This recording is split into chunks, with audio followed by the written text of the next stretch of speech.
Hello everyone and welcome back to the channel.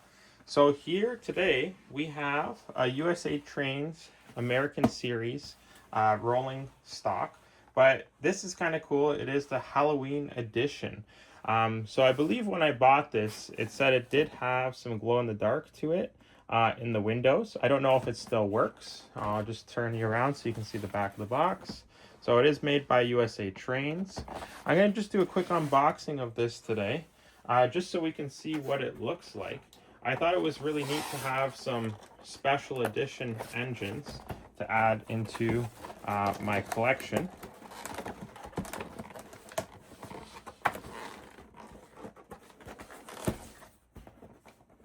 All right, so just a quick unboxing here of the Halloween rolling stock.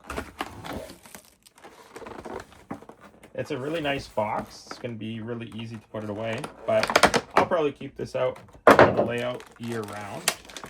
So it does come with some handrails and the knuckle couplers if you'd like to install those.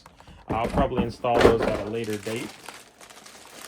Just some plastic here. It's not packaged quite as nice as some of the die-cast metal, but it is just a plastic. It's all plastic. These wheels are swappable. You can put metal wheels on it if you'd like. You can see here it says haunted area, do not enter, trick or treat. That's kind of cool. Just going down to the end. Caution, ghosts may be lurking. Then on the other side, similar design, haunted area, do not enter, and you can see that it has some designs on the windows. The other side for you again. It's a really nice piece to add to the collection, to add a little bit of a Halloween theme. I do have some of the Christmas ones already, and I love them. So I'll have to install these handrails. This is just a quick little unboxing of the USA Trains Halloween rolling stock. I hope you enjoyed this video.